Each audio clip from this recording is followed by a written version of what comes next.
History, as we've been taught it, has holes in it. Big ones.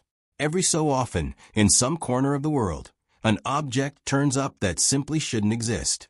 A mechanism too advanced for its time.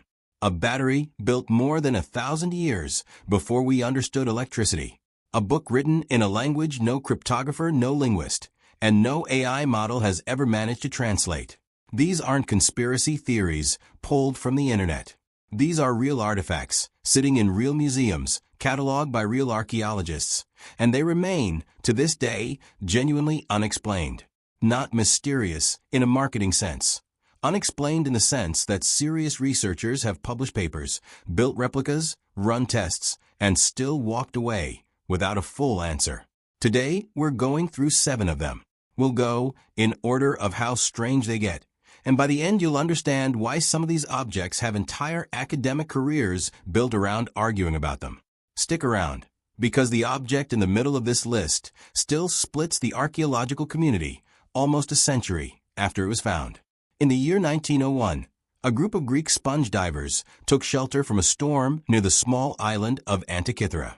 While waiting it out, they discovered a Roman-era shipwreck resting on the seafloor, roughly 45 meters down. Among the statues, coins, and pottery they recovered was a shapeless, corroded lump of bronze. For years, nobody paid it much attention. It looked like scrap. Decades later, researchers finally X-rayed the lump, and what they found inside changed the way we think about ancient technology.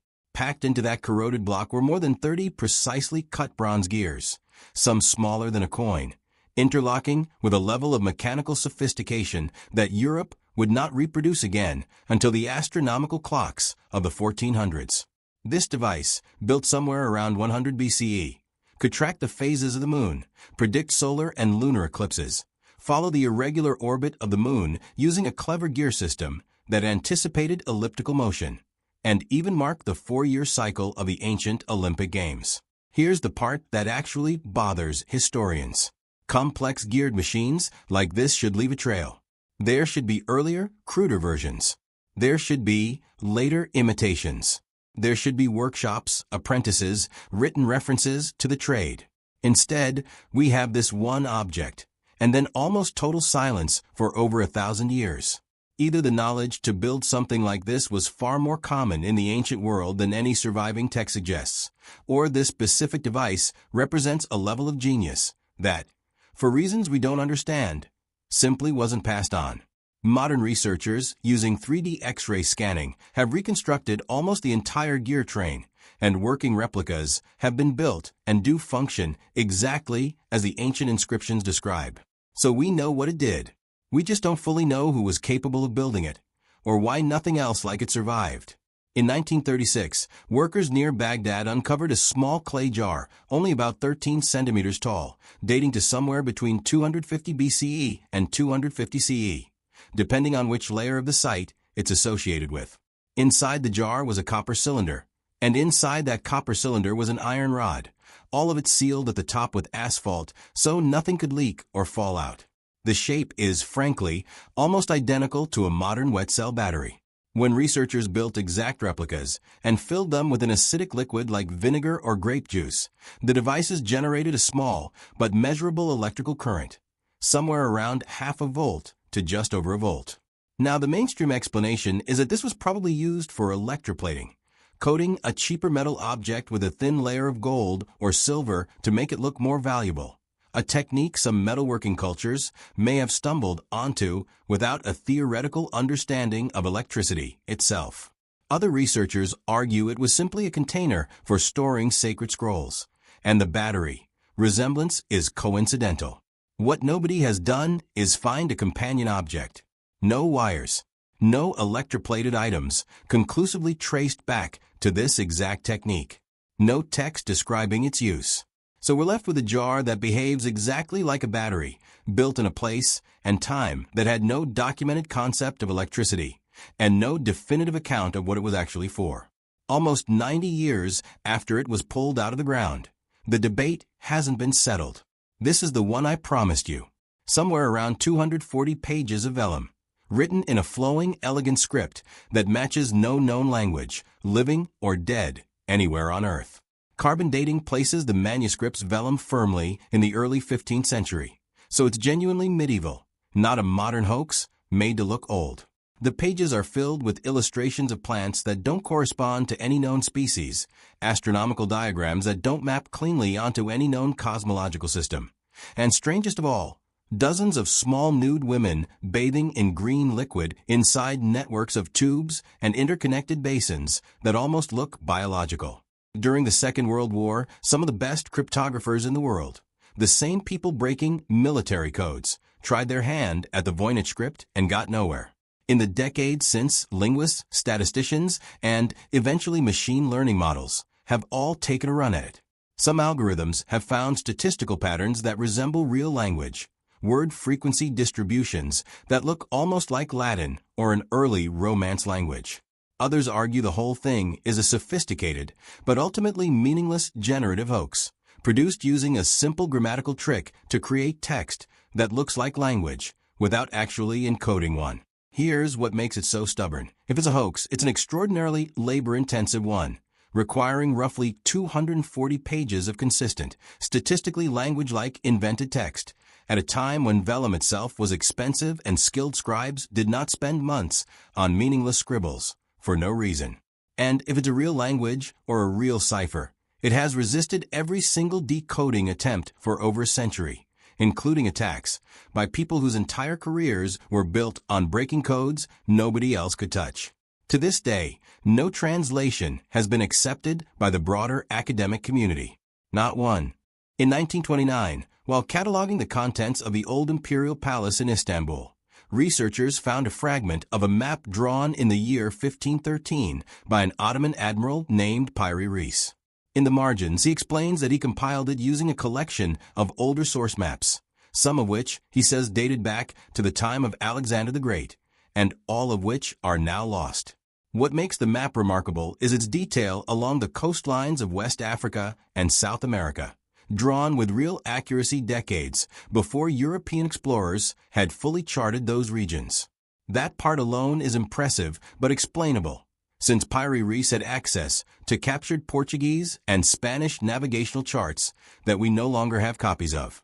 The far more contested claim is about the southern edge of the map, where some researchers believe the coastline matches the shape of Antarctica's landmass beneath its current ice sheet, a coastline that wouldn't have been visible or measurable using the technology of 1513, and that some argue wasn't even mapped by modern science until seismic surveys in the 20th century.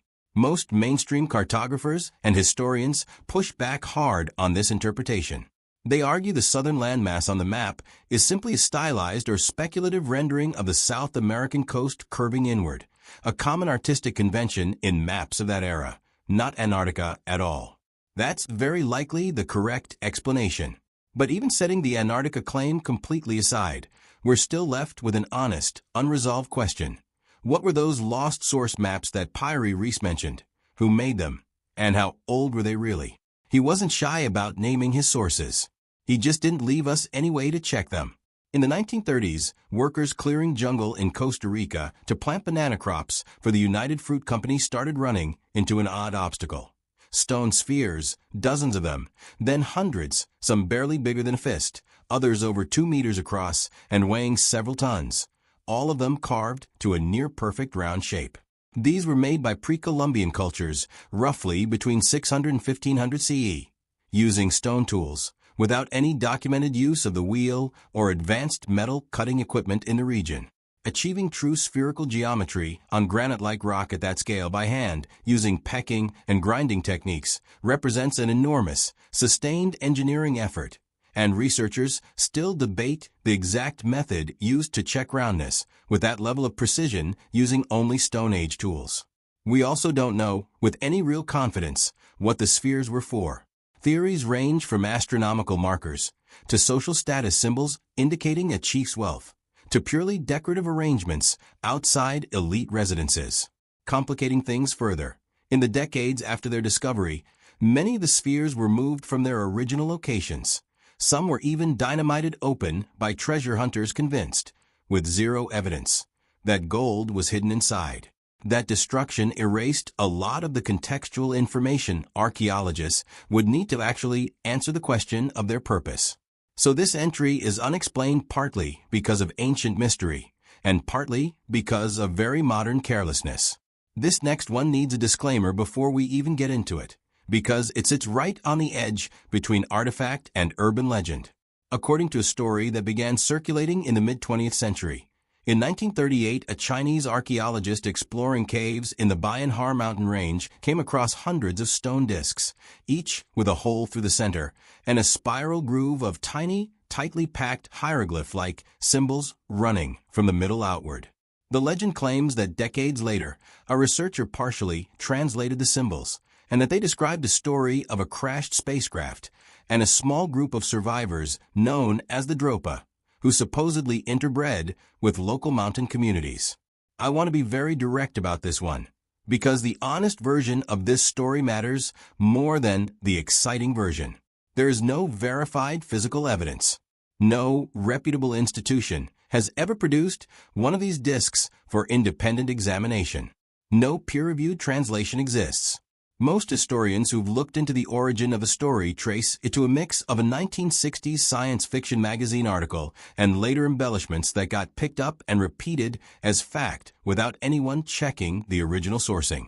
I'm including it here specifically because it's one of the most widely repeated ancient mystery stories on the internet, and it deserves to be named honestly for what it most likely is: a compelling piece of 20th century folklore, not a confirmed archaeological find. If actual physical discs ever surface and get examined by independent researchers, that would change things. As of today, that hasn't happened. High in the Bolivian Andes, at an elevation of nearly 13,000 feet, sits Puma Punku, part of a larger complex built by the Tiwanaku civilization, likely constructed sometime between 500 and 1000 CE. What sets this site apart from other impressive ancient ruins is the material and the precision. The blocks at Puma Punku are cut from andesite and diorite, stone nearly as hard as steel, shaped into perfectly flat surfaces, matching interlocking notches and precise 90-degree angles, all cut with a consistency that modern stonemasons say is difficult to achieve even with today's power tools, let alone hand tools made of softer stone or bronze. Some of the blocks show identical modular cuts, almost as if they were mass-produced components meant to be assembled like a kit rather than individually carved one at a time. Archaeologists are confident, without any real doubt, that this was built by the Tiwanaku people using human labor and human ingenuous. Nobody credible argues otherwise. The actual open question, one that's been the subject of genuine engineering studies, is about method. What exact combination of stone, bronze, and abrasive sand tools, along with what organizational system of labor, could produce cuts this precise, this repeatable, at this altitude, without modern measuring instruments? Experimental archaeology has replicated similar cuts using ancient techniques, but doing it at the same speed and scale the Tiwanaku apparently achieved remains difficult to fully demonstrate.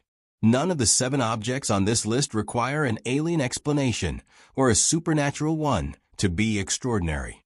What makes them extraordinary is that they were built by human hands, using the knowledge and materials available at the time, and centuries later we still can't fully reconstruct exactly how or exactly why. Maybe that's the real takeaway here. Human history is full of anonymous geniuses whose names didn't survive, but whose work is still sitting in museum cases today, quietly asking questions we haven't figured out how to answer yet. Which of these 7 do you think is the hardest to explain? Let me know in the comments. And if you want a deeper dive into any single one of these, tell me which one and I'll build a full episode around it.